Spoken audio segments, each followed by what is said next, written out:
Good afternoon, all of you. It's a pleasure to welcome faculty, students, staff. We have a number of community visitors, so welcome all of you. This is a special opportunity today. On a periodic basis, we come together as a community to learn, share experiences, really keep up with some of the key challenges facing not only the school, but society in general and our particular community today. This is what we call Salus time. It's a reaffirmation of we as a community are one Salus across disciplines. And we're one Salus in a greater sense because of our relationship with the community. Today we're happy to have the Montgomery County Health Department to share this program today. So I'm looking forward to a really important and lively presentations, but also good engagement. So we encourage all of you to ask a lot of good, tough questions. And to start the program off, it's a personal pleasure to invite our university president, Dr. Michael Middleman, to come up and make some welcoming remarks. Dr. Middleman? Thank you, Dr. DeStefano. Appreciate it. Well, welcome. This is great. I had to come up with some sort of a joke to start this off. And I figured it was Tony's infectious personality that brought everybody here today. Okay, all right. So better to know. I want to welcome the Montgomery County Health group here. It's a really an honor and privilege for you to join us. We really appreciate it. And this really goes in keeping with our mission and kind of I say it's our DNA at the university to interact with our community, but in particular our community public health experts. We're a health science professions university, and we think it's very important for us to bring topics such as this to the forefront, and bringing experts together with us really give this a lot more credence. And also, another special guest, Mr. Ellen Williams from Angel Flight East is with us today too, and she's got a very important mission as well, and it very much relates to what we do with health and infectious disease and all the things we're talking about, because they run a charitable organization that actually ensures and enables patients to get the necessary treatment they need, maybe in our area or someplace else, or maybe they can't afford it. So it all relates to what we do with health. And so, Ellen, I appreciate you coming and listening to what we do today. As Dr. DeStefano says, we've got it's a very important program for a number of reasons. One, it's timely because Ebola in particular has been in the news. But what we wanted also to do was to open the aperture a little bit. It's not just about Ebola. It's about infectious disease, and it's about getting it right. One of the things I think we all noticed as public health and healthcare professionals is there was a lot of rumors and hype going on when we were listening to all the press. So there's more things that people may not know that may cause more distress, so that when we get the facts out, people are a lot more comfortable and really understand what's going on. And that's what this forum's all about. We want to get the facts right. We clearly, as healthcare providers and healthcare professionals, need to understand the facts, and then it's our job to educate others. And I think when we're all done today, we'll be much better equipped to do that. So without any further ado, let me hand this back to Dr. DeStefano, and we get the program kicked off. Tony? Thank you. What I'd like to do is give a very brief introduction to the program because it's divided roughly into two parts. The first part, we have our distinguished panelists from the Montgomery County Health Department and associated organizations. The second part is an internal look at what the university itself is doing in terms of our education, our training, our clinical preparedness, and then we're going to wrap up the program with some personal perspectives as presented by one of our optometry students who also is in our public health program, looking at the human dimension, the personal dimension to Ebola in particular. But as Dr. Middleman said, the battle continues between us and the germs. It never ends. It's a never-ending battle. So it's not just Ebola. 10 years from now it might be something else. 10 years ago it was something else. So it's a broad issue that we want to address and get perspective. But certainly the Ebola was particularly a hot issue. And I purposely wore my American Public Health Association tag.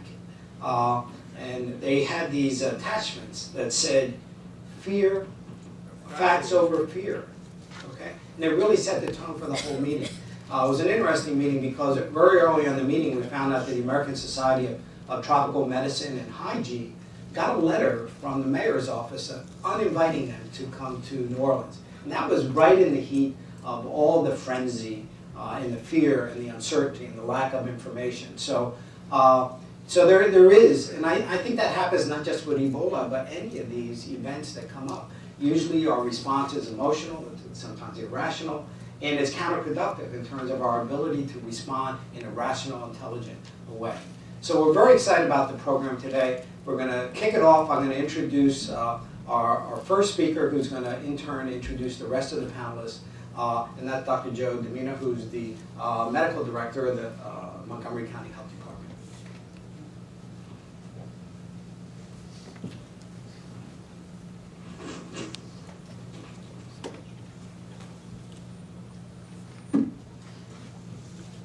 Right X. Thank you. First of all, thank you, Dr. Middleton. Thank you, Dr. DeStefano, for having us here today. I just found out today that my brother, who came to the school and was taught optometry, was taught by Dr. DeStefano. My brother has gray hair. We're going to call him Dr. Time. Time actually taught Dr. Middleton too, I believe, right? It's, God bless him. He's been around a long time. But today's talk is about public health preparedness for communities. And we'll talk specifically about Ebola for a little bit. But public health preparedness has many faces that we deal with every day. First of all, it's only 2 or 3 years that it has been high on the radar. Before this time, there was some public health preparedness for diseases, but now all of a sudden it's real and it's widening. We deal with plague that we're afraid of. You know, it's not here in this country, although you see some down in Texas, but plague, anthrax, the flu, and bird flu we did deal with, H1N1. But these are things that the health department does deal with. By now you have to be weary of hearing Ebola every day. Something going on with Ebola, something going on with Ebola. It's its own stimulus package, practically. There has been millions of dollars spent on being prepared for Ebola. All of the hospitals around are getting personal protective equipment and learning how to treat and how to prepare for patients coming in. So far, 1 patient has died, and that patient brought Ebola in with him from West Africa. My concern more than anything is flu. Flu this year will potentially kill 20 to 30,000 people, either directly or indirectly. And yet we're worried about that 1 Ebola patient. Well, we should be somewhat concerned about it, because these could potentially be weapons of mass destruction. I still look at it that way. If I were a terrorist, I wouldn't worry about running an airplane into a building and kill 3,000. I'd bring smallpox and plague. You'll kill millions in no time. The latest that we're going to give you will come from my 2 associates. Michael Basinger is the Deputy Director for Personal Health Services, and he'll run through some of it, and Julie Paoline will run through the rest of it. And don't be afraid to ask questions at the end of this.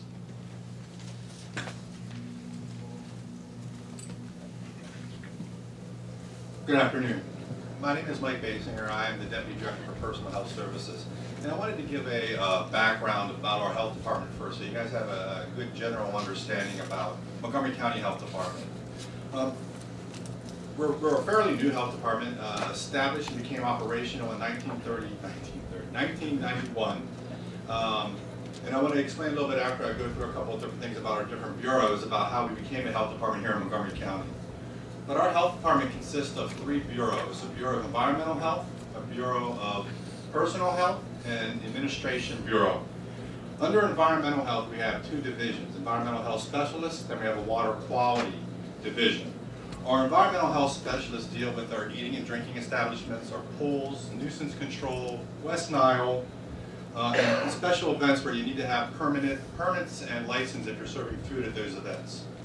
Our water quality division deals with the septic systems, the sewage systems with license and permits, water quality, and some laboratory testing for water. And also within our environmental health bureau, our public health preparedness program was, or is currently still is within that division, where we do most of our public health preparedness work with making sure that we are taking care of all the different emergency situations that we need to be prepared for our health department to help support the rest of the county and residents of Montgomery County.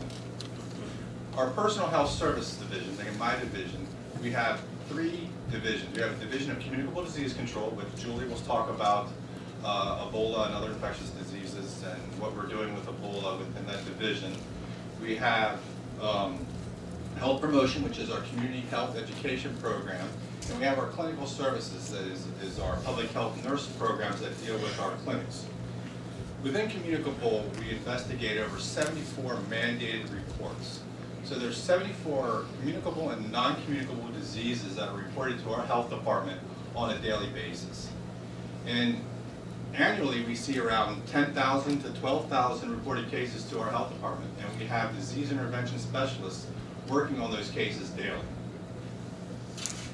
Within communicable disease, other than the investigations, we also have HIV, STD, and AIDS, partner notification, testing, and treatment referrals within that division as well as other educational presentations that we provide to the community within Montgomery County with any other topic that they may want to talk about in regards to communicable diseases. Health promotion is a community health education program.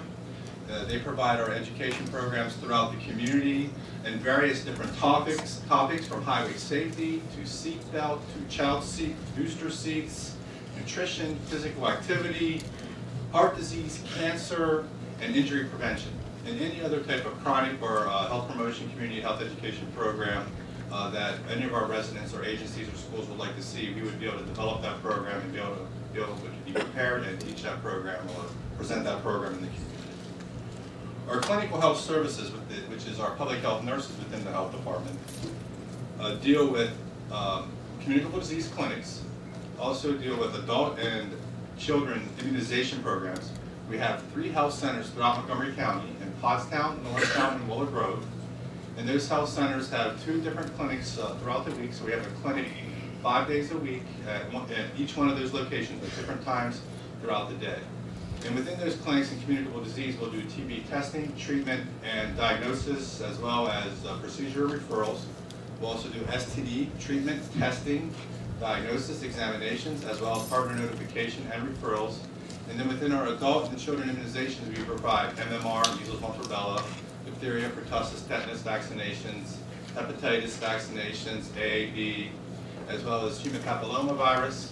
And we also provide, I think I already mentioned it, TB diagnosis, as well as treatment and preventative treatment for TB, where we will have our nurses go out what we call direct observed therapy and our outreach workers, where we will make sure that the individual that was exposed to a tuberculosis patient and needs to be on that 6 or 9 month treatment protocol, each person that is exposed to TB actually gets direct observed therapy where they watch and take that medication, and we serve well over 1,200 of those cases annually in Montgomery County.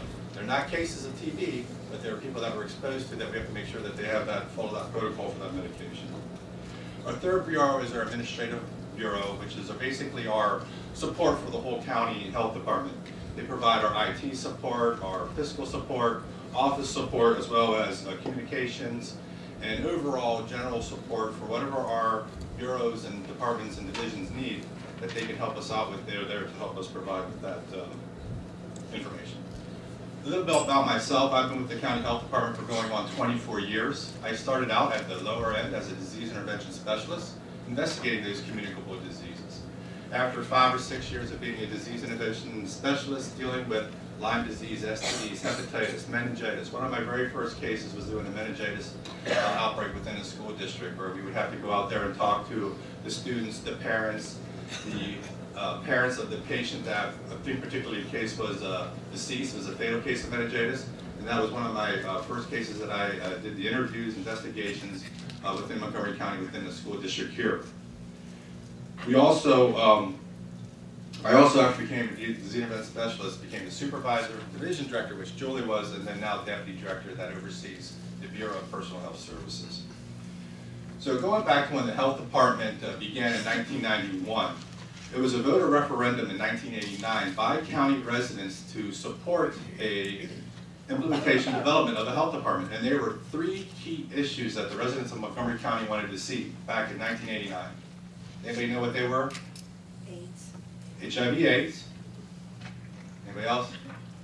Lyme disease. And believe it or not, rabies.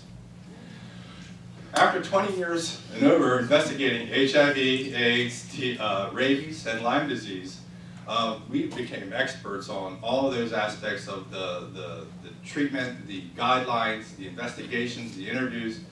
And now what are we seeing in the world are all these different emerging, re-emerging diseases, and even new diseases. Even though they're not new, they're new to us here at the health department. Anywhere from what we've seen with emerging TB. You know, we don't have a big case of TB in Montgomery County, but we have enough, and it's re-emerging because of the treatment and the resistance to treatments. It becomes harder and harder to do those investigations every day. Enterovirus, new this year. First time we heard of enterovirus D68. Also dealing with MRSA. A couple of years ago, MRSA was a huge around all the school districts, especially within the athletic teams.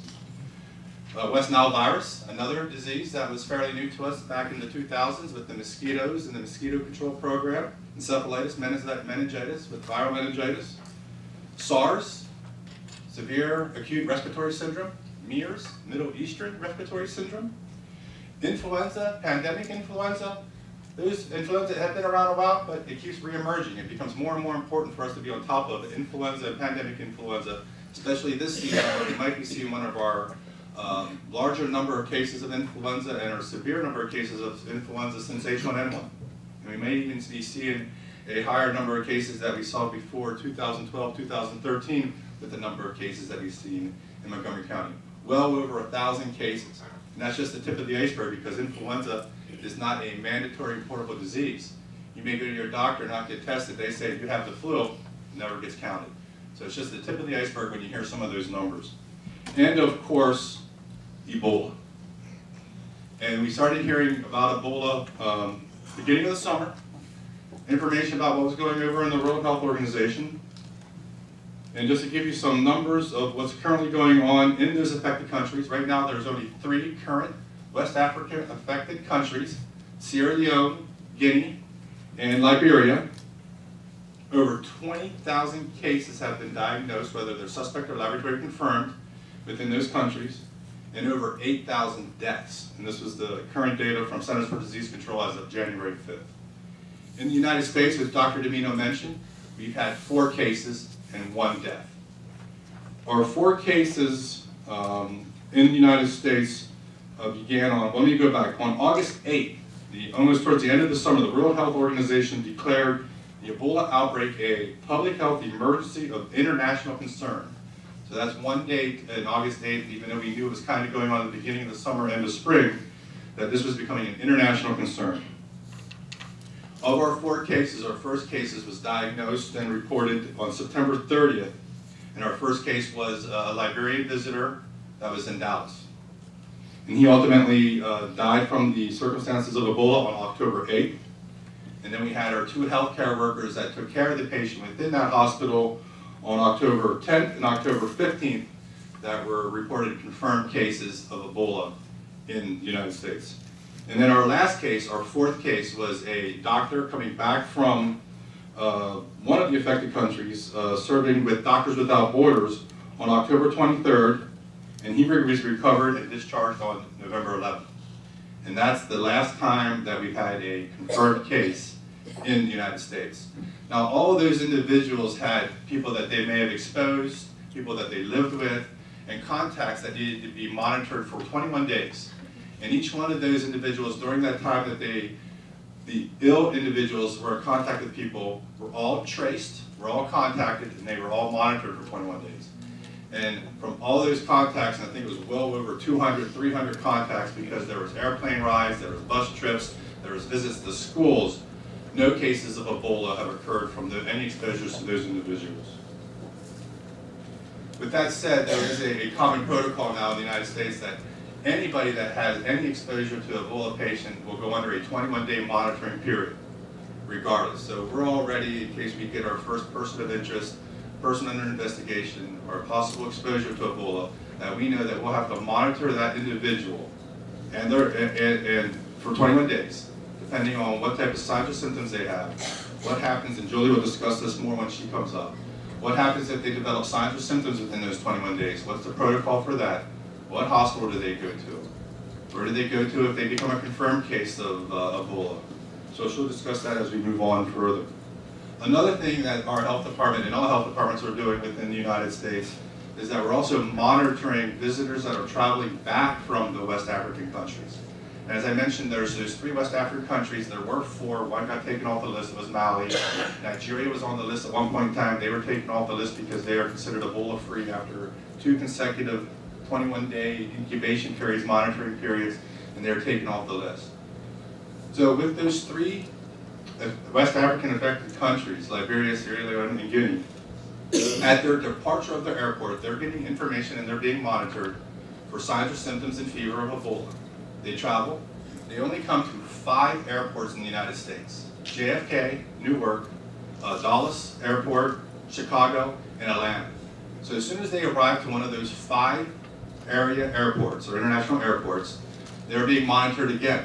Signs or symptoms, fever, they're given an Ebola care package that has monitoring cards, that has information about Ebola, contact information, and even now within the last 3 weeks, they're given an Ebola care phone. They're given a mobile phone for the purpose of us as health department employees able to contact them to monitor them for 21 days. So they're given a phone for 21 days. With those individuals that come over from those West African countries, it is estimated that it's around 125 to 150 daily travelers from those countries into the United States. And it is an average that from those 3 countries going into those 5 airports, they're only going to 6 states, primarily. 80% go to 6 states. I think it's New York, Georgia, Chicago, Pennsylvania. Don't know the other 2. Washington, and one other. Pennsylvania, though, sees a majority. New York usually sees the majority of them. Pennsylvania is up there as well. To date, there have been over 673 travelers from when they started doing this check in the beginning of October. And what that means for us as a health department is we start seeing some of those numbers come in through electronic reporting, line listings. In Pennsylvania, there are 673 taken care of through different health departments. The majority of them are in Philadelphia, and the other majority of them are in Delaware County. And then us in Montgomery County have investigated, interviewed, and monitored 17 Ebola travelers to date. And we are currently monitoring 7, family of 4, and 4 others. So that makes 8. So we are currently monitoring, and what we do, and Julie will explain that as well in a little bit more detail, is contact them daily to get an evening and a morning temperature, signs or symptoms of each individual that comes into Montgomery County. With that said, total for Pennsylvania right now is 165. That's total that are being monitored right now, not the total that have been going on since October. And with that said, I will have Julie come up and talk a little bit more about our steps at the health department of what we're doing within communicable disease, with the information that we share with our partners in public safety, and what are our steps of an investigation in case we do see a positive case of Ebola in Montgomery County.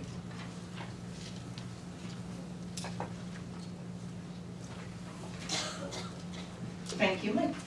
So I'm Julie Pellini. I'm the Director for the Division of Communicable Disease Control and Prevention with Montgomery County Health Department.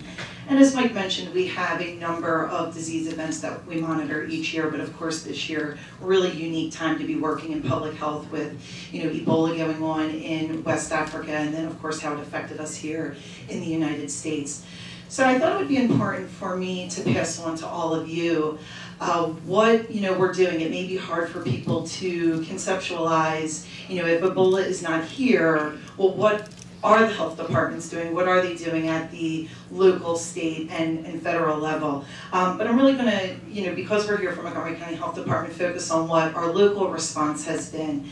So in order to prepare for what has been happening in West Africa and how it might affect us here locally, our role as a health department is really two major functions. And I see that being disease education and then disease surveillance activities. And so the disease education is really going to be, information sharing. And when all of this really kicked off in August, as Mike had mentioned, this was a international public health concern. At that point, really it was just making sure that all of our public health partners were prepared with information, that they had updated case counts, they knew what the situation was in West Africa, what countries were affected, what did that mean for those countries, and then of course, for the healthcare workers that were working in a humanitarian capacity, how that was affecting us here. So a lot of that included, sharing health advisories that were coming from Centers for Disease Control, as well as Pennsylvania Department of Health, and then our own local health advisories, getting those out to the hospital systems, long-term care facilities, physicians, pediatricians, urgent care centers throughout the county, a number of partners, universities, school nurses, school districts, et cetera, et cetera. So really lots of information sharing going on in terms of those health alerts and health advisories. We also were participating in a system called HIMSS, and that's the Healthcare Incident Management System. And it's basically a great system where we can log what our activities have been with Ebola preparedness. So it keeps our partners informed as far as what our activities are. Is there a new health alert that came out? We can post it there. Did we get a new returning traveler that we're following? So a great place for them to check in and see what the current activity is without having to, really burden folks with constant updates. Also in terms of information sharing, of course, we have our Montgomery County Health Department website. And if you're interested in checking that out, it is www.health.montcopa.org. We do post all of our health advisories, health alerts, etc. on there. So even if you are a member of the community that may not be signed up for our health advisories, you can still obtain the information there. And we do try to keep that as updated as quickly as possible. We've also been working with our one of our sister departments of the Montgomery County Department of Public Safety, where really we have coordinated the response to Ebola by having some, really in-depth conference calls, meetings, discussions, etc., about how we are going to respond to a suspected Ebola case if one were to present itself. And that really has been some really hearty conversations, and where we really discussed some of the more difficult questions that we've been presented with, whether it was from a hospital, a daycare, perhaps even our own county leadership. And so we really have been able to, talk about, what are the local procedures, how are we going to handle this so it is a controlled and coordinated effort. And we continue to have those discussions as needed. We also go to speaking engagements like this, which we really enjoy because it gives us an opportunity to, work with our partners, and we really find it important because the last thing that you want when a disease event is happening is to be meeting your partners for the first time. So it's really great when we can just do a face-to-face like this where we can engage with each other and, and know, who is out there, and we can all really work on these disease events together. We also have different committees and coalitions that support these activities. One that I'm thinking of in particular is the All Hazards Committee, which really, can help with anything from a pandemic flu situation all the way up to what we're currently experiencing with Ebola. And that really is just a committee where a number of different partners from the community do come together again to share resources, make sure they're on the same page, and again, try to get down and answer some of those tough questions that present themselves when we see disease events like this. The second part of, I focused a lot on the information sharing, but really the second role that we have as a local health department is then disease surveillance activities. And as Mike had mentioned, the returning travelers is really a, very resource-dependent activity that we're doing right now. Any person, again, that has traveled to one of the affected countries and is returning to the United States, specifically to Montgomery County, we are responsible for being in contact with them on a daily basis. That means days, nights, weekends, and holidays, whether it is by phone, text, email. In some cases, it may require Skype or FaceTime. So as technology improves, we bring that into how we're following up with people. But it really depends on what their risk level was. And so, whether they are just a person who had traveled to an affected country where, of course, there's been widespread transmission, or were they a healthcare worker who was directly caring for persons with Ebola infections. So that really is what will dictate what type of follow-up we need to do with that individual, whether or not they have additional restrictions that may need to be placed on them.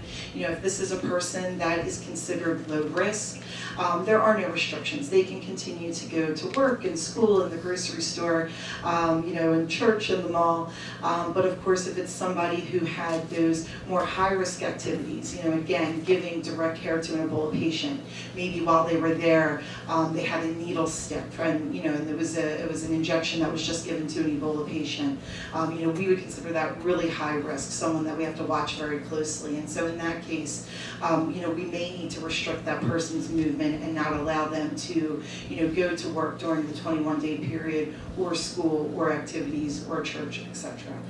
So it really depends on the risk level as far as what type of monitoring is taking place. I can assure you, when we have those more high-risk individuals, then you do need to monitor them either in person, at their home, or via those alternatives that I spoke of earlier, like with the Skype or FaceTime, where we can verify that they are recording their temperature, and then of course that temperature does not indicate that they have fever or other symptoms.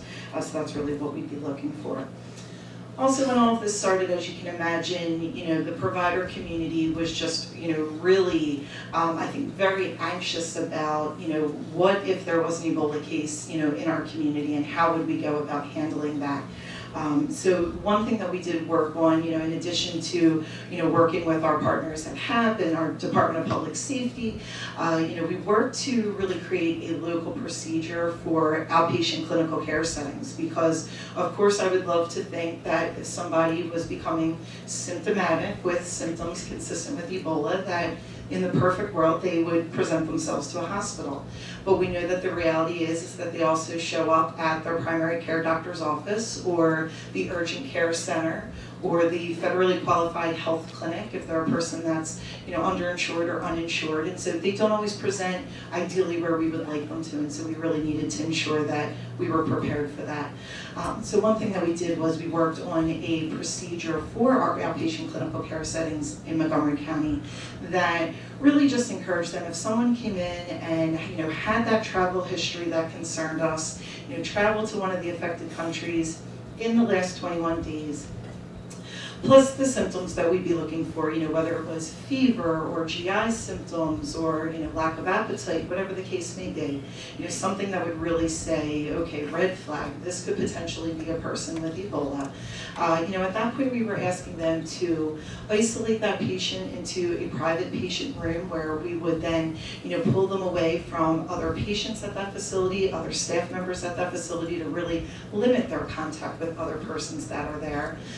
And then at that point, they would arrange for an emergency medical transport by calling 911, and being very clear with that dispatch center that this person is presenting with this set of symptoms, as well as that travel history that we're really concerned about.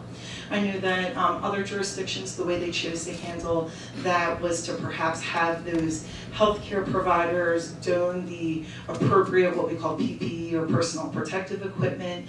And we really just, feedback that we've gotten from our outpatient clinical care settings is that they may not have the resources for that. They may not have enough masks and gowns and gloves and everything they would need to protect themselves, so that we could eliminate that risk to one of our outpatient settings, we really just set a protocol that said, let's not even take that risk with a potential, person under investigation, a potential Ebola case, and let's see that that emergency medical transport happens and that they get to a facility where they can be put in isolation and evaluated properly for Ebola.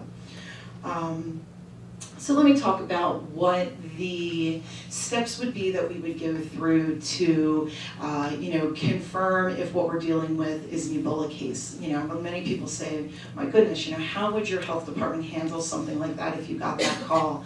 And I think that the concept itself is very overwhelming to think about just because of the severity of the disease and what the outcome tends to be. This is a rather fatal disease when adequate health care cannot be administered. We're very lucky that we're here in the United States and we have such outstanding care that the outcomes likely will be much better. That doesn't mean that that removes the fear in any way. And so I think, really what we have done is, really just brought it down to a very manageable level and really just worked to identify what are the 5 steps that we would go through if we had a case. And the first one would be, of course, we're going to go back to basics. Like we would do with any disease event, first step is always going to be obtain more information on that suspected case. We have to understand what is the clinical profile of that person that is presenting with the status of being a suspected Ebola case. What symptoms? What were their travel dates? What types of interactions did they have when they were over in West Africa? Are there any red flags there that really tell us that this could potentially be a case?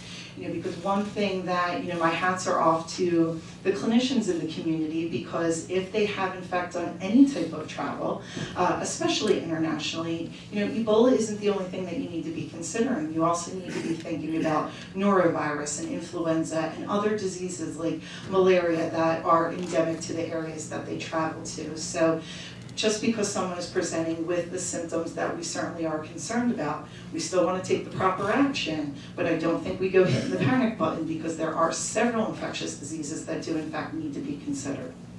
The second step at that point, once we would have that person in isolation at one of our hospitals, the second part is or point should be that, we want to really talk with our partners and ensure that we have the right evaluation and treatment plan.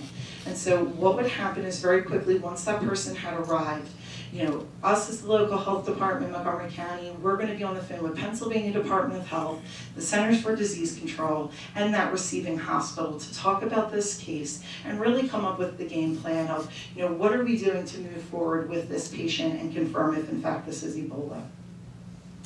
At that time, if authorized by state health and our federal partners, we would go about collecting specimens that would go to the state public health laboratory, which is located in Lionville, Pennsylvania, and Chester County. So we're very fortunate being here in southeast Pennsylvania that we're very close to the state public health lab. And so very quickly we can get specimens there and get a very quick turnaround in terms of a result. They do have the capability to do a preliminary PCR test, which is a rapid test that would tell us if likely we are looking at an Ebola case. So that would really be the next step, is we want to try to confirm through lab results if Ebola is in fact what we're looking at. And it is my understanding that if the specimen is drawn, too quickly, you may have to repeat those tests. Sometimes it can take up to 72 hours for a positive result to register. And so, because it will manifest itself very differently in each patient, sometimes repeat tests do need to be done in order to confirm, in fact, if you do have Ebola. All the while that we're doing this, I think we're then going to cover step 4, which is that patient is remaining in isolation, and really we're going to limit the amount of persons in terms of healthcare workers that are having interactions with that person. They may have the best infectious disease doctor that is consulting on their case, but you have to find really creative ways to ensure that that person then is not exposed, because they may have other patients that they need to see. And so maybe that's a consult that's done by phone, and then you can limit the amount of nurses or other clinical care folks that need to go into that room. So we've gotten some good feedback from some of our partners that have ruled out cases about how you can really limit the amount of people people that have contact with that suspected Ebola case. And then finally, the fifth step is to, even before we would have that confirmatory result, if we simply had a suspected case of Ebola, one of our surveillance activities is going to be to do contact tracing, where we're really going back and trying to understand, while that person was contagious to others, who did they have contact with? And we're very lucky with Ebola that, it is well known at this point that persons are only contagious to others while they actively have symptoms. And so I say that we're very lucky in that way because, as we know from other disease events, I'll use influenza as an example. Influenza can be, the virus can be shed in the nose and throat secretion sometimes 2 days before the person's even showing symptoms.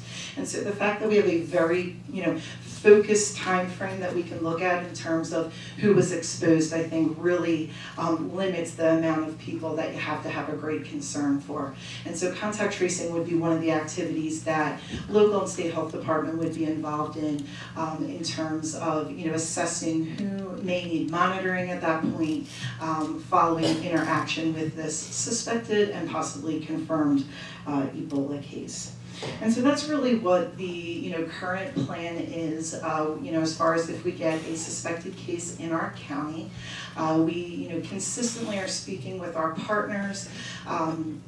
To just make sure that everybody has a clear understanding of what the local procedure is. We really want to make sure that they have the resources that they need, that they're feeling prepared. Because even though we do have the designated hospitals, you may have heard about that in the news, that there's these designated Ebola treatment facilities that more and more are getting added every day, which is just a great sign to Ebola preparedness, that facilities continue to bring it up to a level that the Centers for Disease Control can designate them as a treatment center. But I think just because we have facilities that in fact are being designated as a treatment center, that does not mean in any way that our facilities can become complacent. And we really need to continue our preparedness efforts in terms of making sure that we have personnel that are trained, making sure they have the personal protective equipment that they need.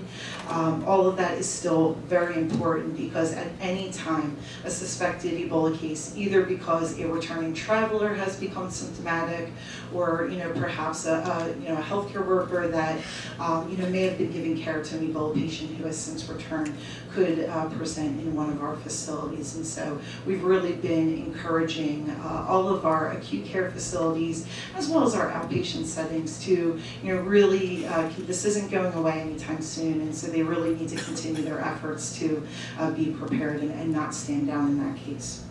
So at this time, I will invite Mark Ross up to talk a little bit more about the hospital's response. Thank you, Jewel. President Millman, Dr. Stefano, thank you very much for the opportunity to come here today and to be associated with Montgomery County Health Department.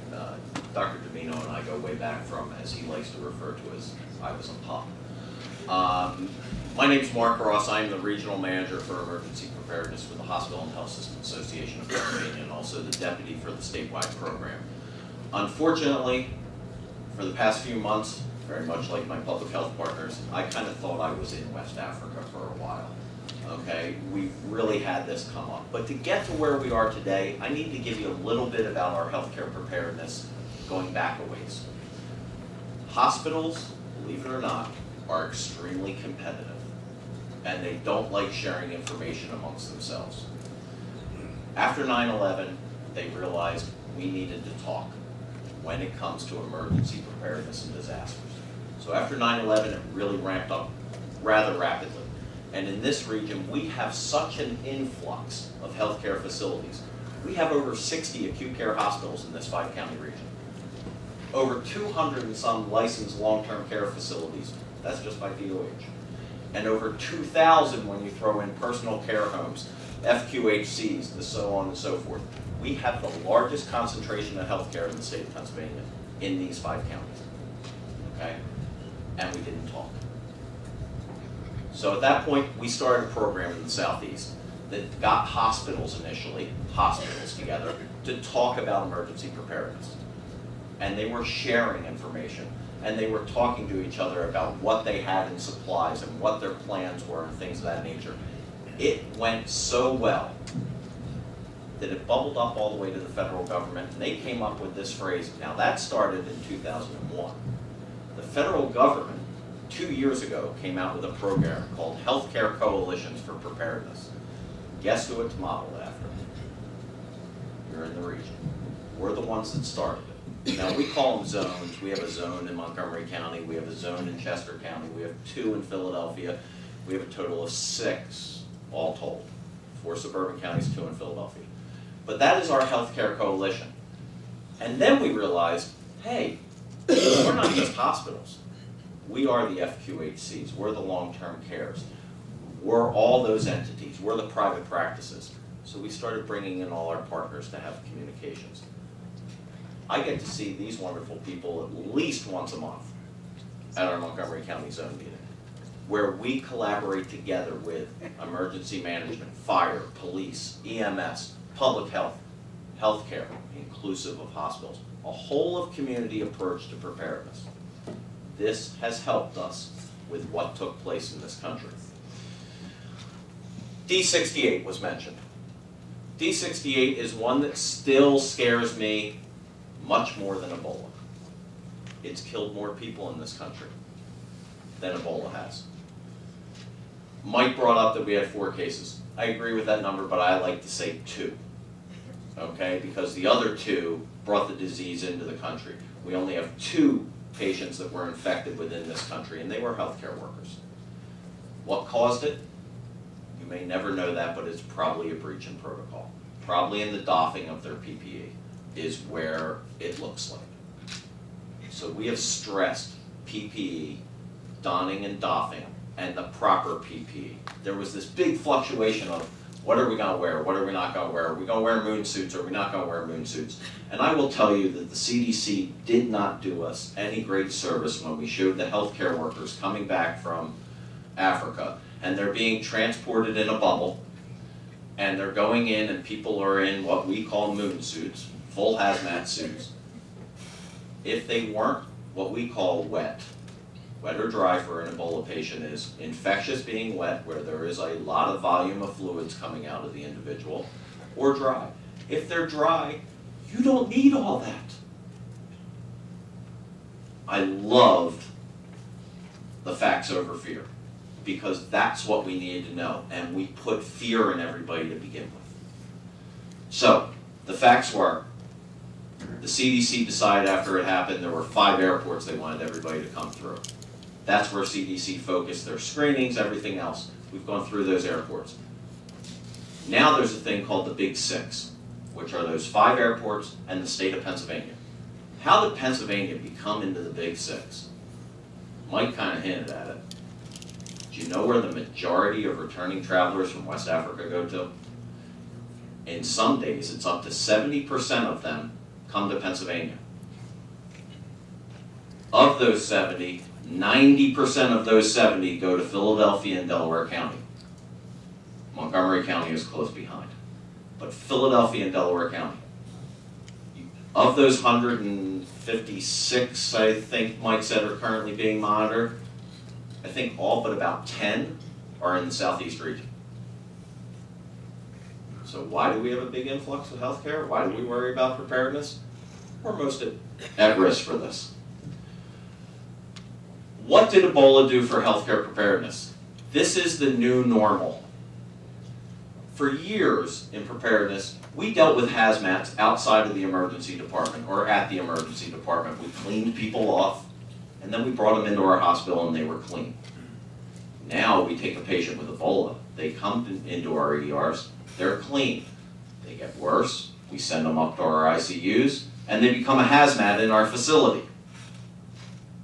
It is a total switch from what we're used to. And there's a lot of diseases out there, you all probably know them better than me, that are one mutation or switching from a bird to a human that are even worse than this. But this is our new normal. This is what we need to be prepared for. I'd like to say, and I started to write notes on this because we're going to write a thing, that hospitals need to think about the design of their facilities again.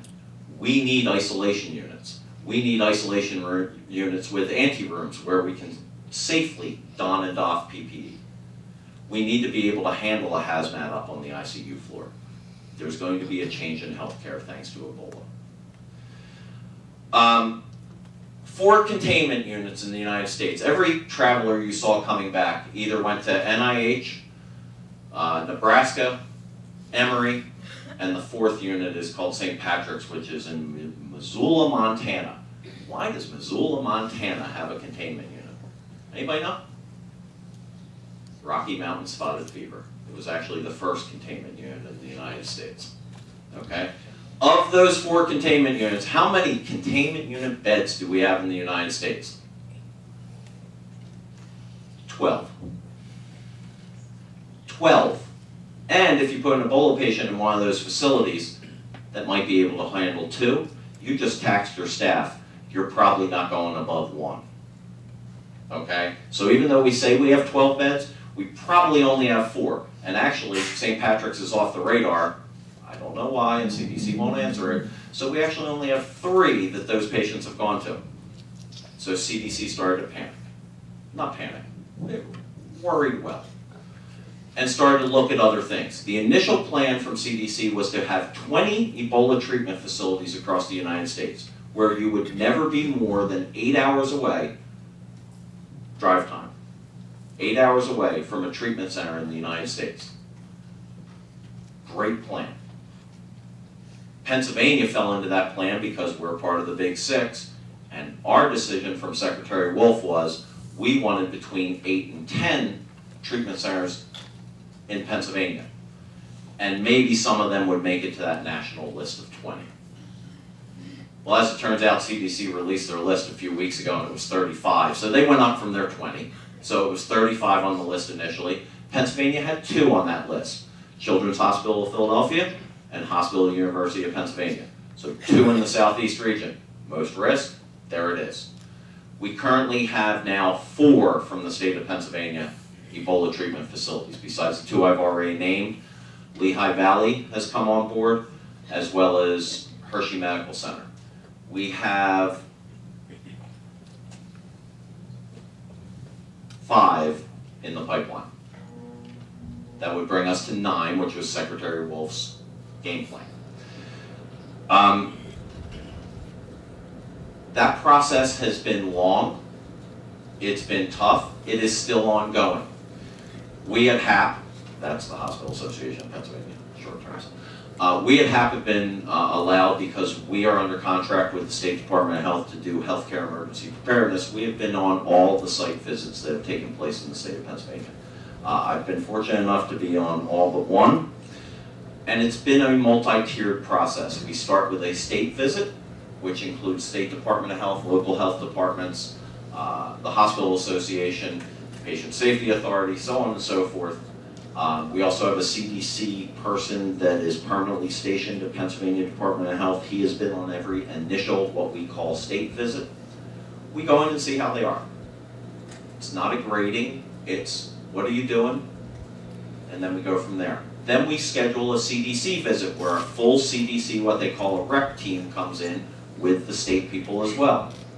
Go through simulations, see what their plans are, what their protocols are, what their processes are. Watch PPE donning and doffing. Have you trained your staff? Take the notes from that, and then a secondary visit is done several weeks later from CDC after recommendations. So there's a minimum of 3, and I will tell you most of them have had 4 visits in order to become quote-unquote designated Ebola treatment facilities.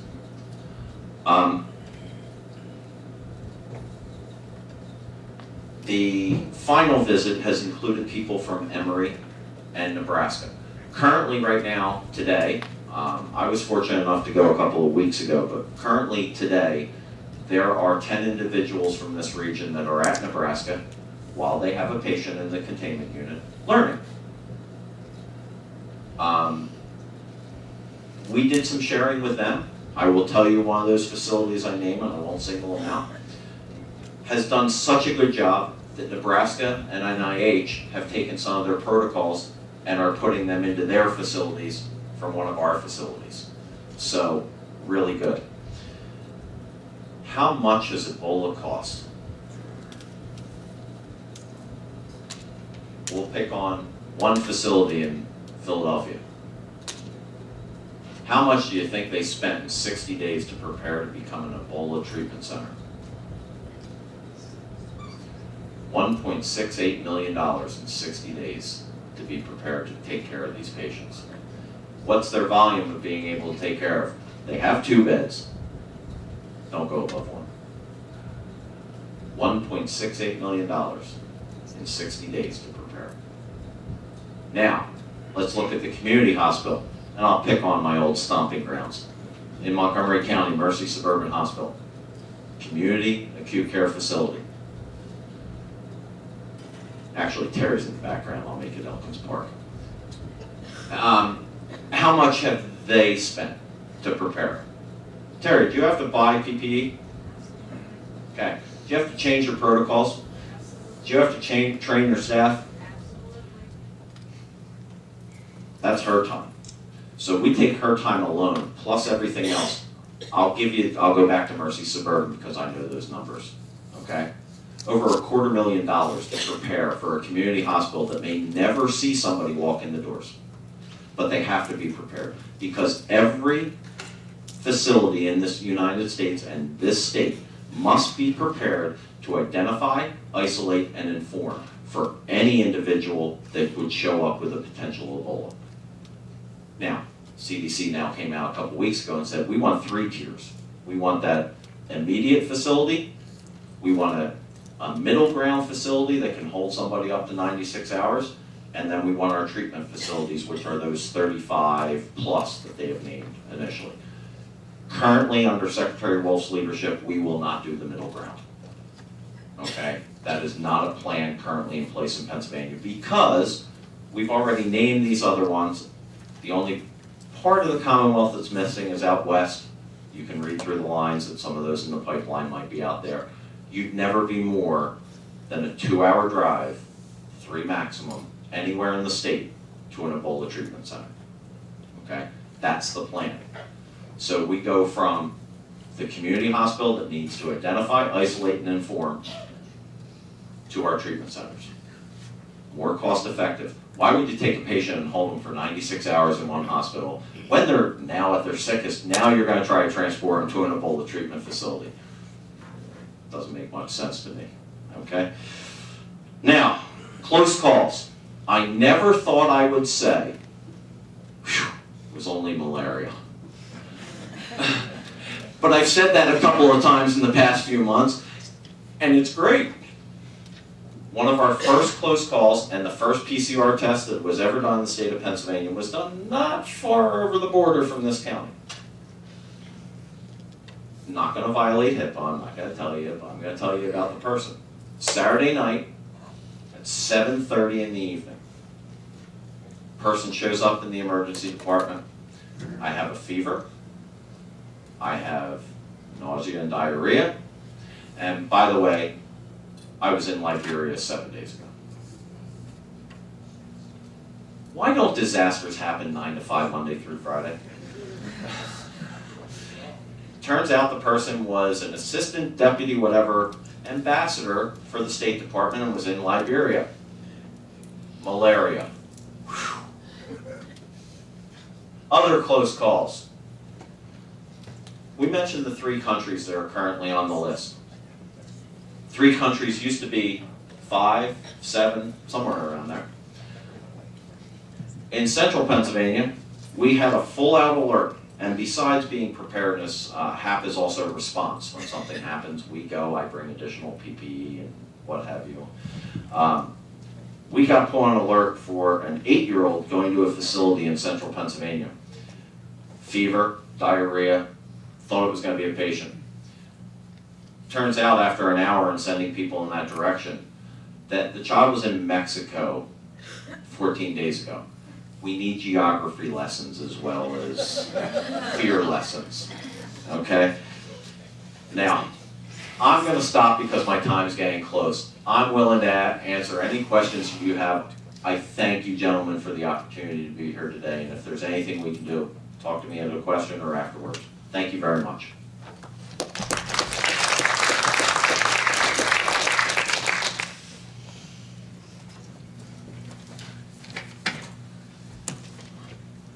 Great, thank you very much. That was excellent. Really gave us a broad perspective, covering a lot of ground. So this is the time to really ask some good questions. One of the things that struck me is Montgomery County, Norristown, the diversity within the community, the growing Latino population, issues of culture and language. In general, how do you attack those issues when you look at preparedness? Probably the largest, the largest growth population is the Latino. We have several nurses and several other employees that speak Spanish. We also have a language line that if it's Korean or if it's Chinese or it's something else, we can get right on the phone and interpret. That's the best way we can do it. Oh, okay, yeah, we have what is called a special needs registry. Each township is supposed to know in their township who has special needs. For example, people in wheelchairs, people that have Alzheimer's and they couldn't get out in case of an emergency. So we have a registry that we deal with. Anything else, Michael? Well, yeah, okay. We have collaboration with most of the Latino organizations. For example, Aclamo and Norristown. But that is the biggest growth. It is, how significant an issue is that in terms of education, in terms of access, in terms of preparedness? Absolutely, big time, because, you know, we both speak Italian. Think if we only spoke Italian and there's an issue out there and we don't understand it. You know, there's Ebola next door, there's Ebola down the street, there's someone with malaria, there's whatever.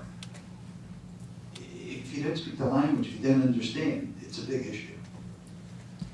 Let's open it up to the audience. Dr. Melvin? Do I need a microphone? Yes. Let's get the...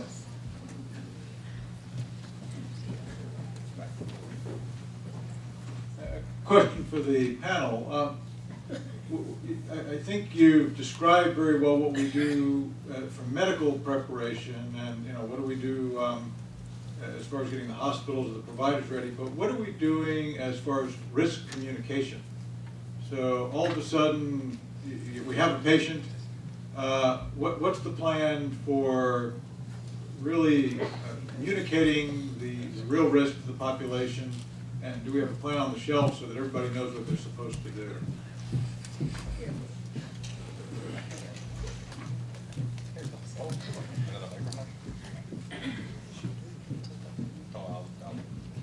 Trying to answer that. Well, first I want to introduce Jessica Willingham, who is our communication manager for the county. All of our communication and press releases and any health alerts that we share, any information that we need to get out to the county, get out to the county residents, we go through her office.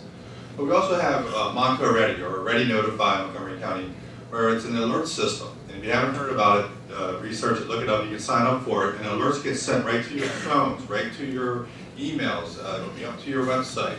And that information will provide that educational piece, that prevention piece out to the residents of Montgomery County. Other things that we have in place are fax lists and listservs that we send out immediately whenever we receive a health alert network from the Pennsylvania Department of Health.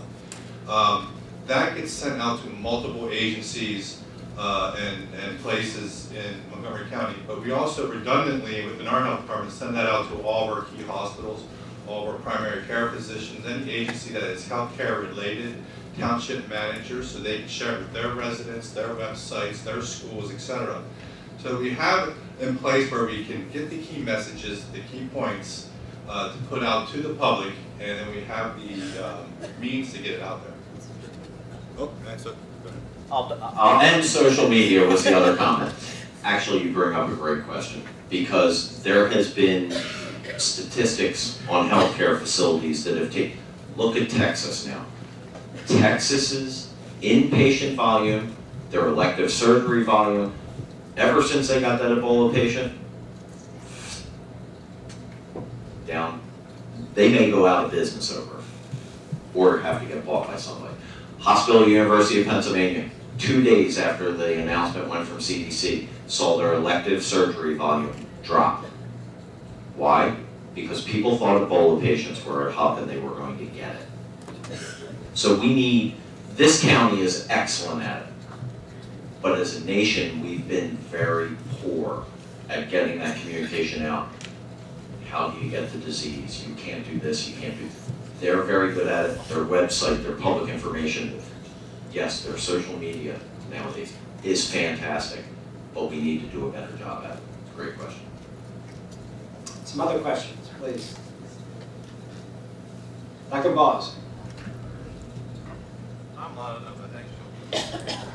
Have we become so concerned about Ebola as providers that we're starting to miss things such as dengue fever or malaria or hemorrhagic fever because we think everybody now is coming in with Ebola? Rich, you need to repeat that because it's being recorded. Let's see if it works. I can repeat the question. The question that came out was, are we becoming so concerned with Ebola that we will bypass other diseases, whether it's malaria, dengue fever, a few diseases had been mentioned.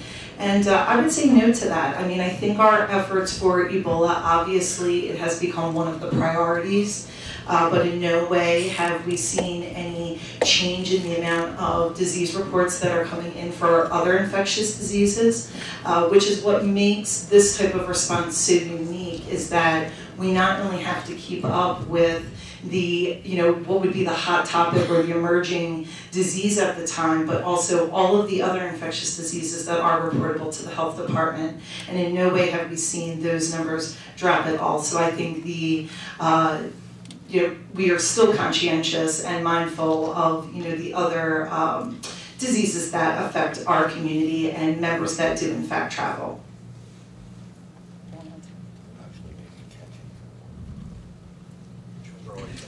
The other comment from the panel was that we may actually be catching some more, just because there is that hypervigilance. Remember that Ebola, it's only 3 countries. So people, if they're not in those countries, we don't even look at the Ebola. However, the Ready Notify, I just want to reinforce that. Go on the web, get yourself involved in that, you'll get alerts immediately to your phone or to your email. It's an important kind. It's right on the Montgomery County website. If you visit montcopa.org, you can actually, as a Montgomery County resident, sign up. It takes you, it's on the left navigation of the homepage of the website, and it allows you to sign up for those Ready Notify alerts. The website up on the press. There is a one-page handout, which is the homepage for Ebola from the Montgomery County Health Department, just as a jumping-off point, because it has some of those links. So please take advantage of that. Some additional questions, please. Yes, we could have the mic.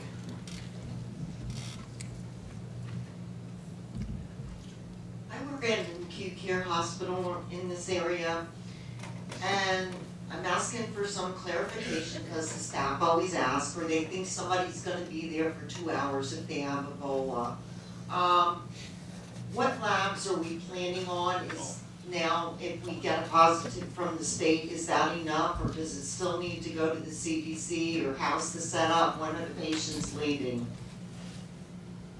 Pennsylvania Department of Health is telling all acute care facilities in this region to be prepared to hold a patient for 4 to 8 hours, not 48, 4 to 8 hours. As was mentioned earlier, we're very fortunate that the state lab is in Lionville, Chester County, whereas some of our peers out in the Northwest are being told upwards to 15 hours. For the drive time of the sample, although we've worked that out, we're gonna fly them now. Drive time of the sample to the lab, the test to be run, notification to come back. Pennsylvania DOH, along with CDC, will agree to move a patient on a positive or even pending lab test from the state lab. It does not have to be confirmed at CDC. We have actually moved 2 patients in this region before we even had a positive PCR from Lionville. we've had no positive PCRs. So we've moved 2 patients that were high probability prior to that. So that 4 to 8 is probably a really good estimate for you. Additional questions? Yes, please. I do have one more, and it concerns somebody that would be pregnant and in labor and coming through, and we can't immediately move them. What kind of assistance would we get? We're training, we're doing everything we need to. Have you been reading my near misses? Sorry, I got to throw a little comedy into it somehow. We actually have one like this. As some of you are aware that if the patient has Ebola, the chances of a successful birth Is none. none. But we do have many from West Africa that historically have come to this region to give birth before returning to West Africa. We did have a very similar case, person on the PUI list that self-presented to a facility, 32 weeks pregnant roughly, no prenatal care, and emergently delivered 2 hours later. We did not move that patient, obviously, because it occurred.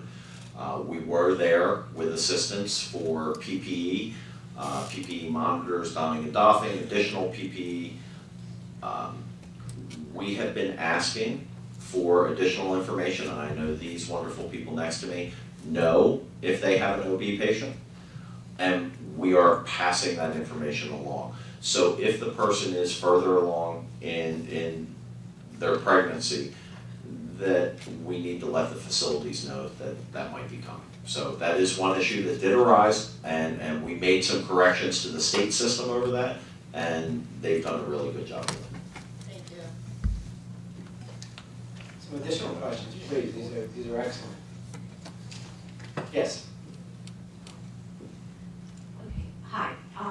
I'm not a doctor or work in a hospital or anything, but I work for an agency called Ken Press Services. I don't know if anybody's familiar, but we're an agency that provides services to vulnerable populations, children and adults with intellectual and physical disabilities. And as such, throughout the 5-county area, we have a large workforce of people that have ties and associations in the affected areas. And we as an agency, felt the need to develop some sort of protocol, especially during the height of, all the information. We were trying not to, succumb to all the fears and everything, but we also felt that we needed to take measures to protect the individuals, because these are people that work directly with these children and adults.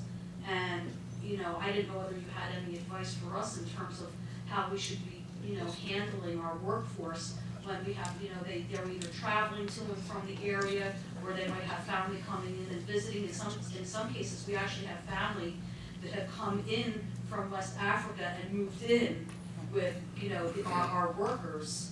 And that was kind of scary for us. We didn't want to violate anybody's rights, but by the same token, we need to protect our population. Yeah, no, thank you for your comments, and I think your question or comments are a very common one. It's something that at our office we've been getting many calls about actually since August, and more frequently once October hit. I think, Ebola really got very active. We do have a screening tool that we can share with you that you could use for those healthcare workers and other staff members. Maybe they're not in a clinical capacity, but maybe they are dietary or housekeeping, and do have that travel connection or family members that are coming. I would really encourage any facility or community agency that may have this type of situation, that you do have this workforce that may have travel that's concerning or persons that are visiting that are concerning, I would say definitely consult with us at the local health department. We can provide guidance on, whether or not it is something to be concerned about. We'd also be able to confirm for you as their employer if there's someone that is being monitored and what type of monitoring we're doing with that person. So, please be in touch with us if there's any specific questions. We certainly do want to ensure that, anyone that did visit one of the affected countries where there was widespread transmission is getting the right type of monitoring. So I appreciate your comments. Well, I can tell you that what we put into place is that, we have mandated that people that have ties to that area, that they report to us if they're either traveling to or coming from. And in that event, we're actually asking them not to report to work for 21 days until we know that, that's something that we felt obligated to put into place, and keep it with that 21-day period. We've had to actually do that with two of our folks, two of our workers, and thank goodness, fortunately, neither case, was an issue. But, it's scary, especially when they're working with the vulnerable population, and that's what we're trying to make sure. We're trying to keep these folks healthy and not, potentially expose them to. And as you said, I'm the director of healthcare for the agency, so I have to keep my finger on the pulse of everything here and make sure that information is properly disseminated, not to promote fear, but also to be protective. Yeah, just two follow-up comments, to that feedback is that, just as Mark had mentioned earlier, we really need to get our, geography lessons brushed up on and get our maps out, because I know sometimes, we've had facilities that have contacted us, I'm really anxious about, some type of travel that has occurred, and then when we go and we check CDC and we look at specifically what area they travel to, the good news in that situation is we've been able to rule out and say, they don't need to be monitored because they did not travel through one of our areas of concern. So I think sometimes, we have a really good message that we can come back with and say this is not someone who needs to be monitored. Second comment I would have is that I think businesses and organizations right now really have a chore in thinking about if they do have employees that would need to be excluded from work for any reason, either because the health department has recommended it or perhaps the facility administration would like to see that this person is out for the 21-day period based on their travel. One thing that you need to be thinking about is, how are you going to manage that from a personnel standpoint in terms of, is this a workman's comp issue? How are they going to be reimbursed for wages that are lost, benefits, etc.? So, although I don't have the answer, I want to encourage any businesses or organizations in the room to be thinking about that. Thank you very much. Excellent questions. There was one that someone asked me beforehand, and that's the issue of vaccines.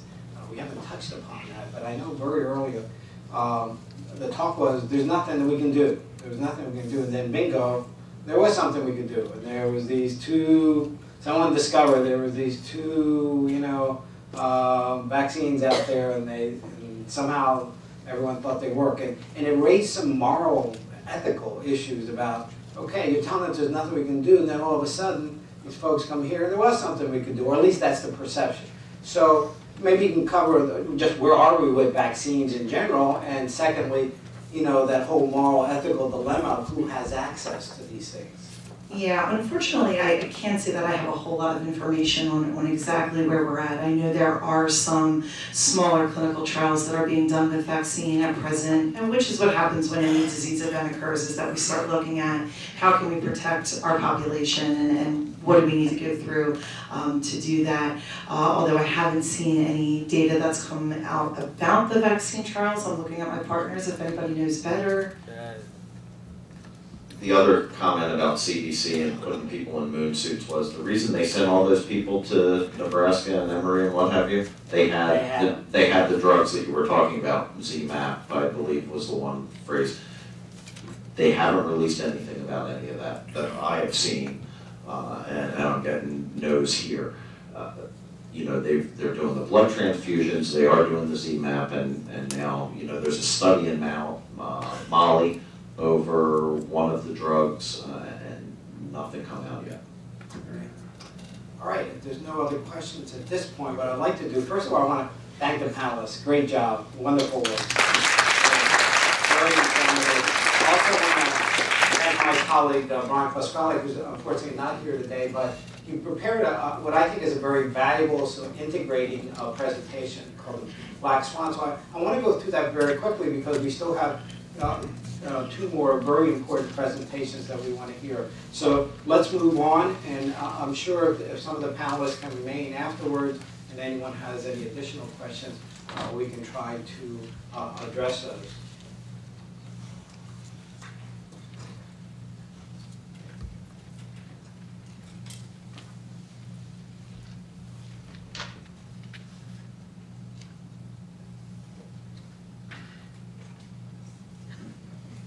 So what is this black swan phenomenon here that we're talking about? I was struck with what was said in terms of what the new normal is. And, oh, thank God, it's only malaria. And I think it's a nice way of jumping into this issue of preparedness and the socioeconomic, political, sometimes, context within which these things occur. Expect the unexpected. Well, what does that mean? And a lot has been written about the black swan phenomenon, and Brian put together some thoughts that I want to share with you because I think they're very relevant. Black swan, has anyone seen a black swan? I know one person that has seen it. But it's a metaphor. It's a metaphor for how we need to prepare for something we don't expect. People around the world, they're sharing a lot of common feelings about fear and frustrations and sadness and a variety of different things that have overtaken us. And if you look at the emergence of Ebola in the United States, you can look back in 2014, and this quickly summarizes what we talked about today, where we had Thomas Duncan coming in on September 20th, and during the next really 3 months, it was crazy. You know, I'm just curious, asking the panelists, you know, take us behind, you know, the department. What was going on there? What kind of fears and concerns and anxieties and questioning was happening within the department? If some of you want to comment on that, because was it a black swan event for the department? Is it something that you sort of were prepared to, but not to the way this whole thing broke out? Can you share some of that insight? We have the mic.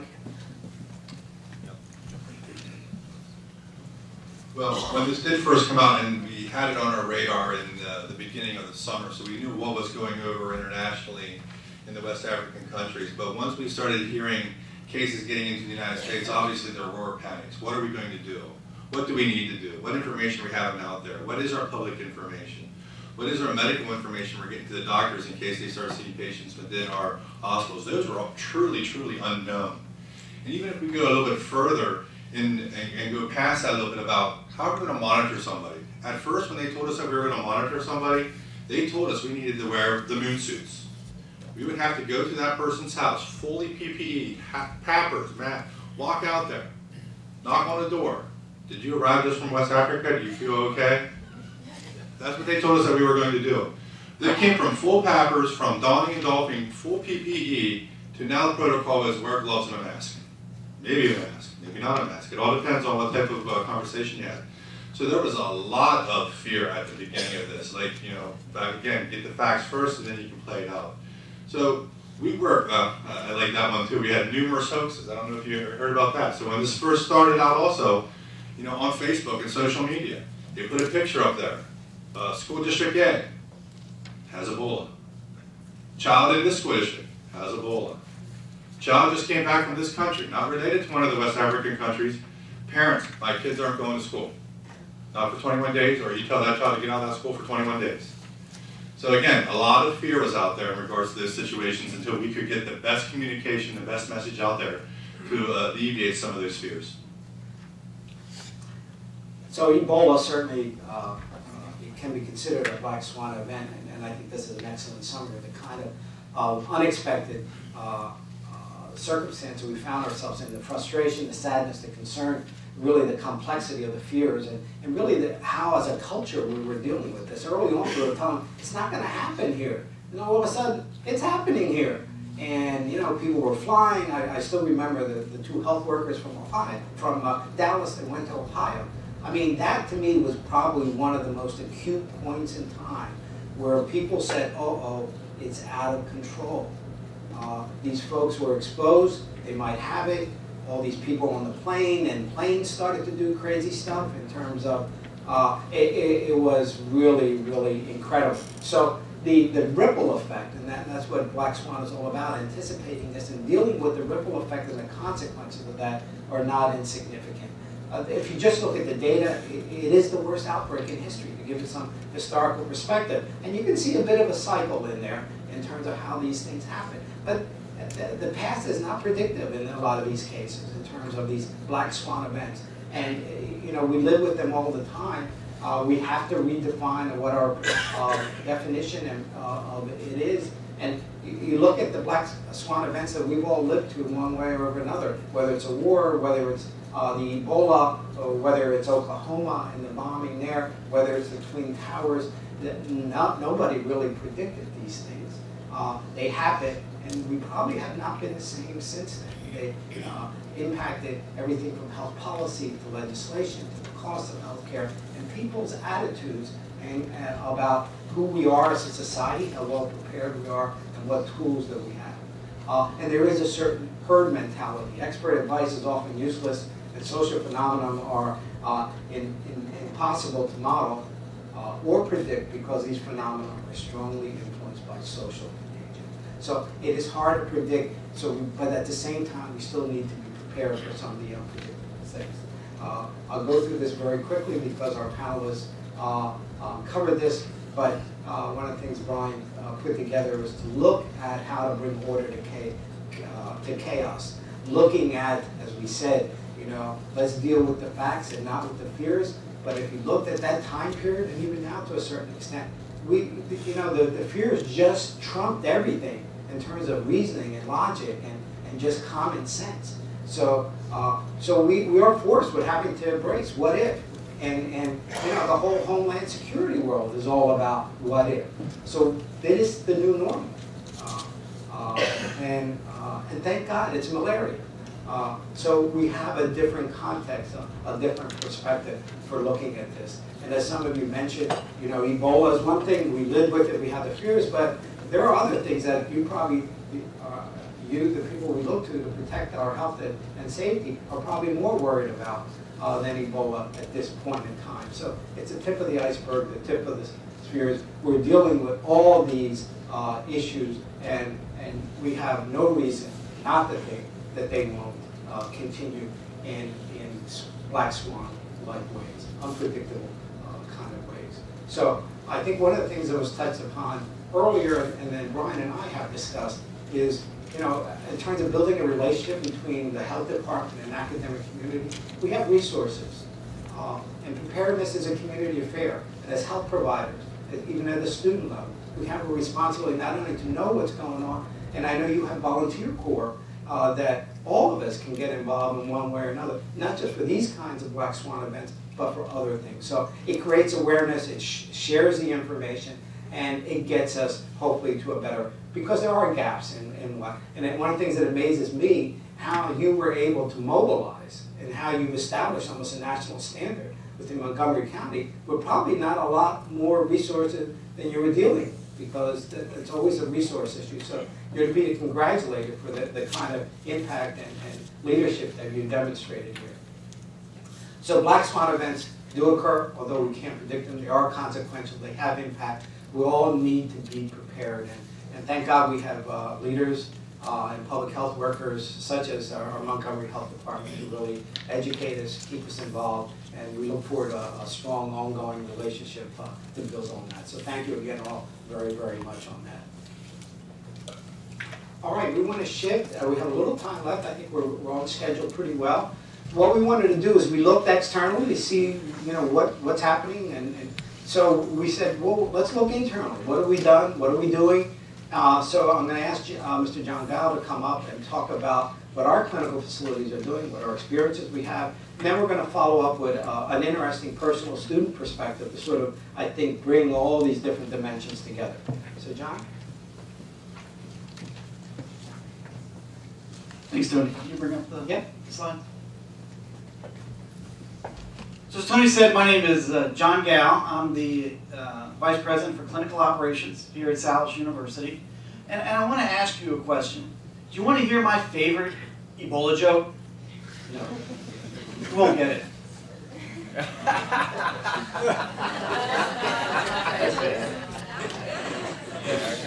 For those of you that aren't affiliated with Salus, we essentially have four clinics that we run either here in Umpes Park or in Oak Lane, Falls Center, Chestnut Hill.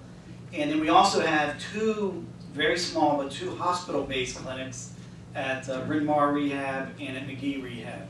The clinics that we have here, we have a information paper about Ebola, we have infection control policies, we've got our processes. The hospital-based clinics go by the infection control policies of those hospitals. So the biggest defense, the best defense, is infection control. And within infection control, the best thing you can do is wash your hands. Wash in, wash out. That is really the best thing that you can do. That's the most critical element. And if necessary, you use gloves, you use a mask.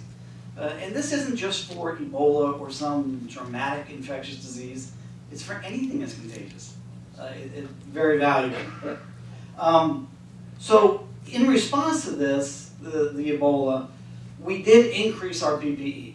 So the clinics all had masks and gloves, and they were trained, they knew how to use them. But to augment that, we got the full set of PPE that the CDC recommends. And then as part of that policy, so then we put out this policy that explains how to don the PPE, how to doff the PPE, how to dispose of it in the hazmat containers. And that's been distributed to all of our clinical sites. But part of our policy, the most important thing is the identification. And it's really easy because we interview the patients. Almost always the first thing you ask them is, how are you today? And that's what you want to know. You want to know, are they symptomatic? And if for some reason you get a response or a suspicion that they are symptomatic, then you ask them, have you traveled recently? Where have you traveled from? And you find out, are they from one of those three key countries? If they screen in for those, then we immediately need to take their temperature. Because as soon as they knock all three of these, they check these blocks, then they are considered a suspect. And then we isolate them, because we don't treat them. We immediately will isolate them and we'll evacuate them.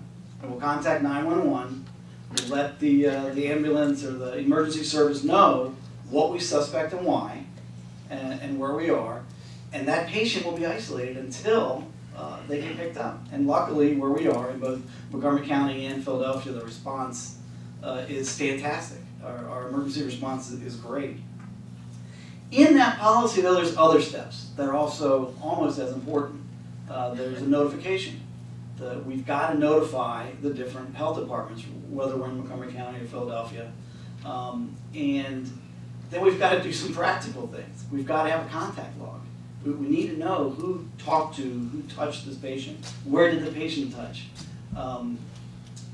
Any information that we have about the patient, we'll document it right away so it's available to you all, really, to help you with your job. And then we immediately have to do the normal disinfection things. And really, that's our policy. Those are the things that have been put out. That's how we are prepared for this sort of thing. You want me to go over the punchline again for that joke? A lot of you weren't laughing. All right, well, thank you very much. I'll be followed by Ms. Leanne. Yeah. Are there any questions of John from the health department perspective? For like your policy, and you say what patients are you seeing? Are you? Yeah, that's a great point. So we have optometry clinics and radiology clinics, and So the question was, what patients are we seeing? So with the optometry and audiology patients, we're not acute care. If someone is symptomatic, they're not coming to us for those symptoms. But you still need to be prepared if someone walks in and they have just begun that period. And for the confidence of our staff and the protection of our students, we need to have those policies in place. One of the things that struck me was the large, very large concentration. I knew Upper Darby and Lansdowne, Liberian population, very significant, and it's growing for the things, Joe, you and I talked about. Liberians migrate to where there's other Liberians. So it naturally grows, and we're not that far from those communities. And while we might not be acute care, lots of people need eye care and hearing care and other types of services. So it's not outside the realm of possibility. Yeah, so our preparedness is also very important. There's a big consideration. Can you imagine someone walking up to your front door with the helmet and gloves? What are your neighbors going to think? You'll be isolated for years. That's a big consideration. Yes. Are there any opportunities to practice with the PPE so folks know the proper ways of putting it on and taking it off? Yes, there's two things, three things. In that policy that went to our clinics, the clinical leaders, it has step-by-step instructions on how to don, how to doff, how to dispose of. And there's the links to the videos on the CDC site that are very good, very well done. And we have them for training, so I gave them extra sets. The thing that I don't know if they've trained yet or not. That's what they have the sets available for the training. Linda, you had something? Yes. I appreciated and agree with the comments, thank you, made by the panelists about the importance of Ebola and how it's raised awareness and procedures, but also the potential ubiquitousness of influenza.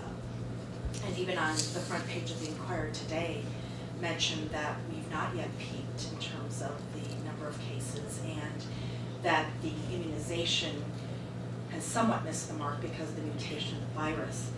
John, has there been discussion in our clinical settings about potential universal use of a mask, not when needed, but when a patient or a doctor is symptomatic, or a student, but at times when the students and the providers are very close to the patients, like direct ophthalmoscopy and optometry, and we may be talking to the patient, so we may be within inches.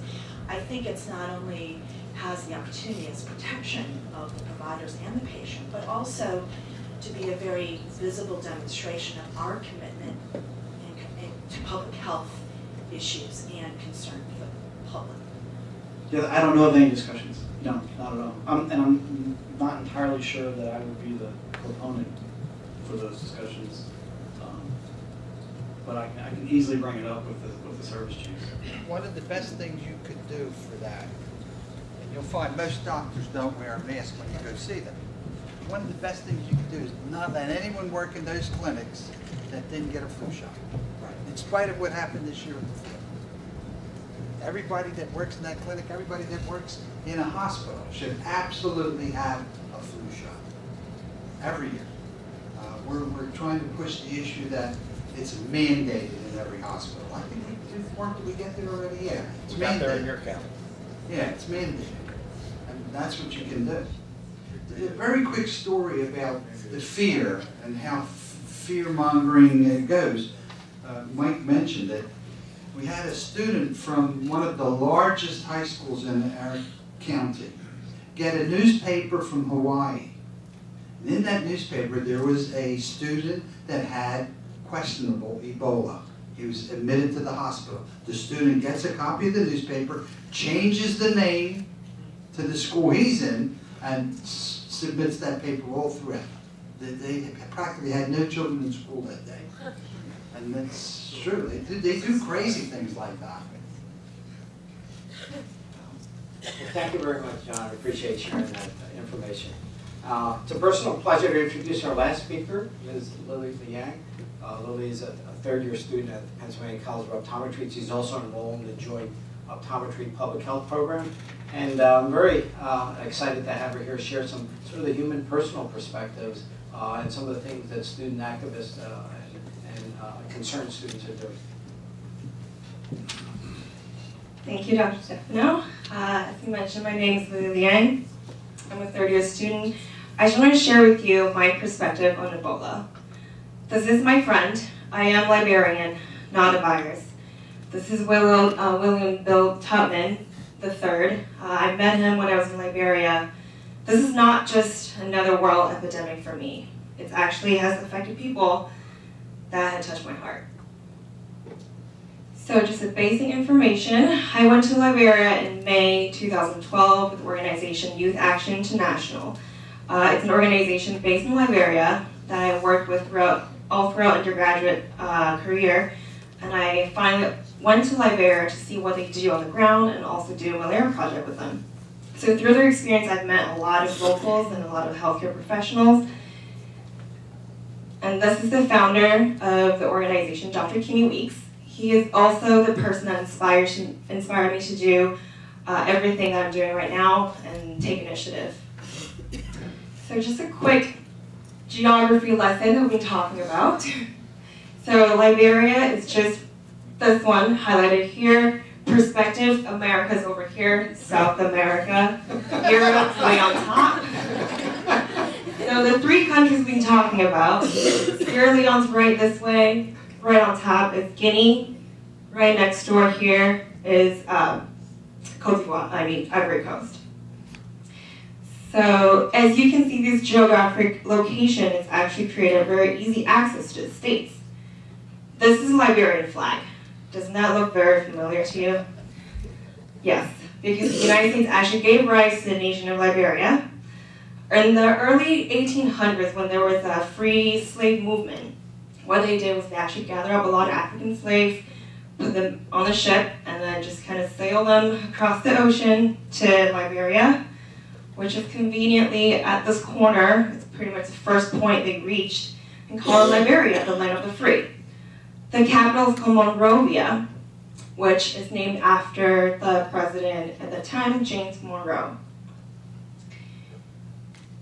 So Liberia first came to spotlight during when they had the civil wars. They had two consecutive civil wars back to back. This is the rebel leader at the time, Charles Taylor, and the civil war started in 1989 and lasted all the way until 2003. So the civil war was more than 10 years long. So it left the country very broken. As you can imagine, a broken infrastructure equals very crippled response to emergencies in general. The spotlight has faded earlier on. After the Civil War is over, people kind of forgot about it. Now the spotlight's back on to Liberia again because of Ebola. I remember I was talking to one of the staff workers of Youth Action International back in April last year. I was just kind of having a casual conversation. How are you doing? How's everyone? And then she just said, everything's good except that we're kind of scared of Ebola right now.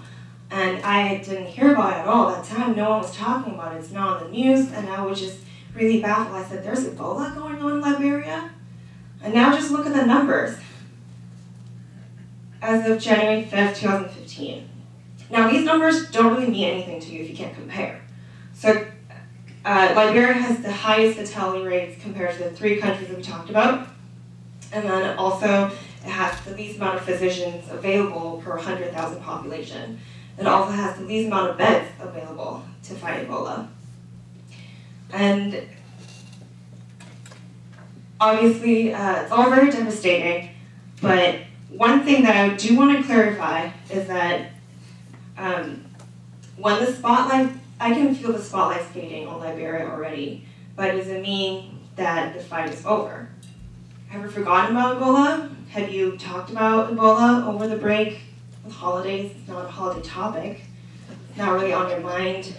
If you compare to how often people talked about it back in August, it's a lot less. People share on Facebook a lot less. It's not trending anymore on Facebook. Have we forgotten about Liberia? the fight goes on.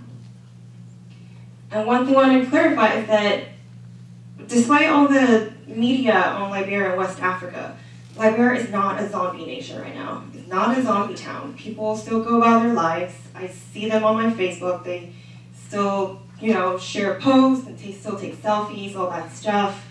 But it doesn't mean that hasn't changed their lives. I get personal updates from Kimmy, which is the founder organization that I work with. So this is back in August 2014. He was just telling us he's been trying to use up his personal network and then trying to rally up some people. And then just telling us how in the capital they're having these quarantine areas due to high transmission cases and all that stuff. And then in September 2014, it got a lot more personal to him. He was getting a lot of personal calls informing him that his close friends or family members are infected by Ebola and also dying from the disease. So it has gone very personal to him. That's a picture of Miss Liberia from 2009 and who has also passed away because of the disease. So here's a quote that he wrote.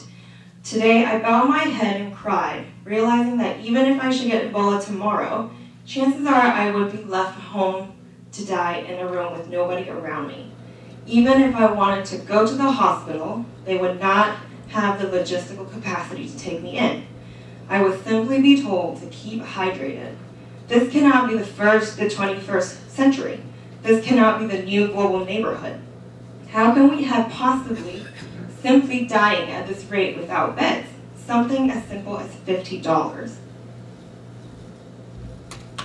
So what went wrong? What do you think went wrong?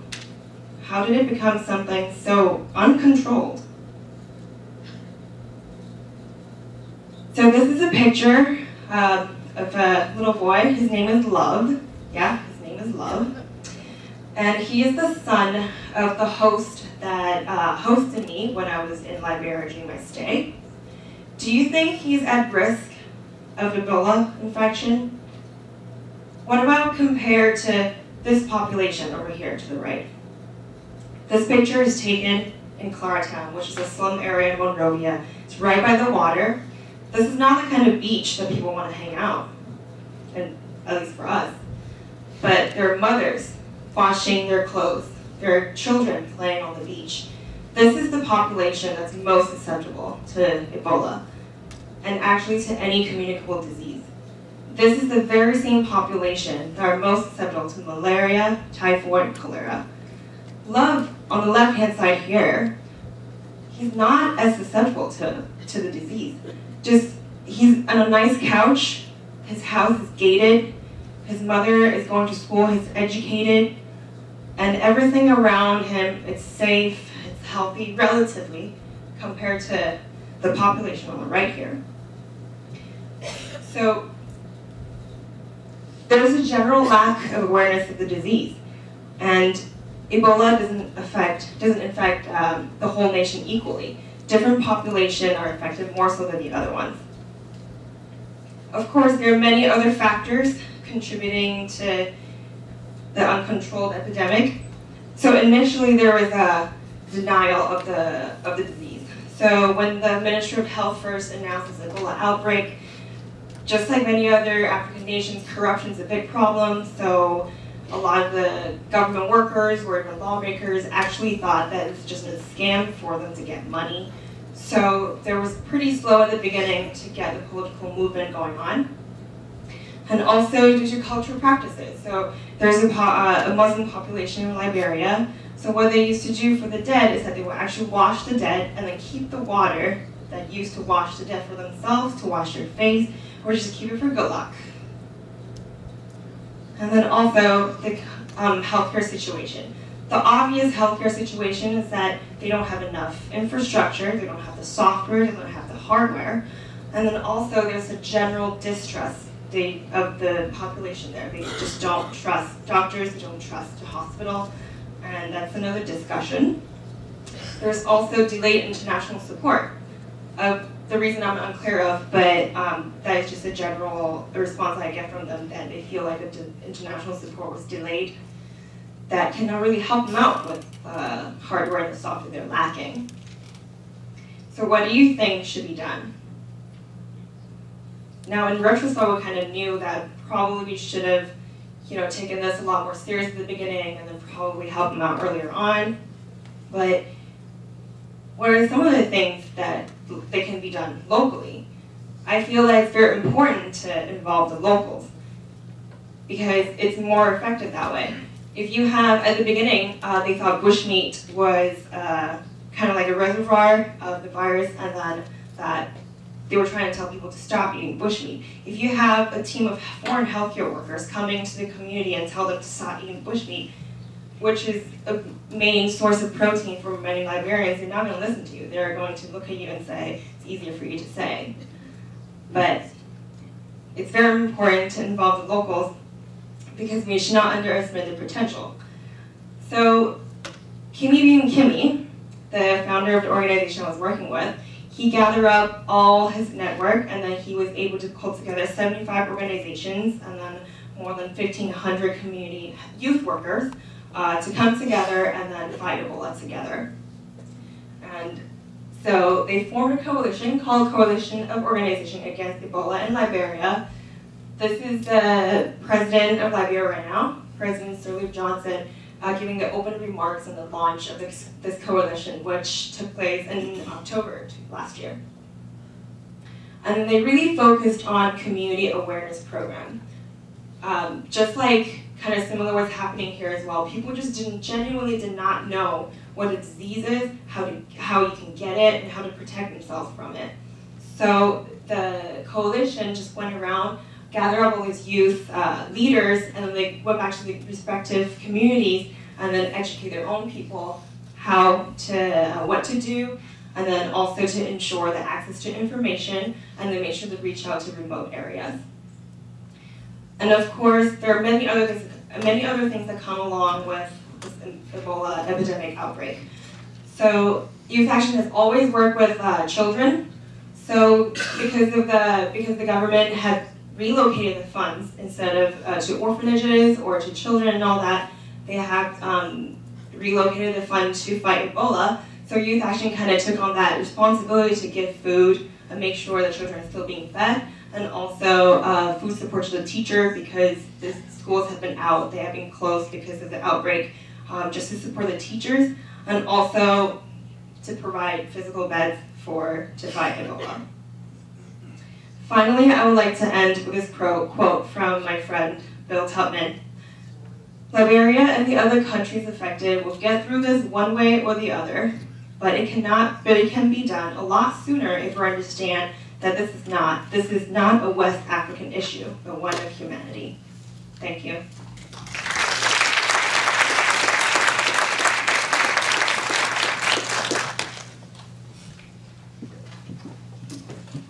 Thank you very much, Lily and John, and certainly Dr. Davino and Michael, Julie, Mark. Thank you so very, very much. I think we had a very informative, engaging, and I think comprehensive view of not just the disease, infectious disease, but the relationships that we need to build and that we can utilize moving forward. So thank you all very much. Thank you, audience, for coming. If anyone has any additional questions, and maybe some of the speakers will remain behind for a few minutes, but thank you so much again to all of the speakers.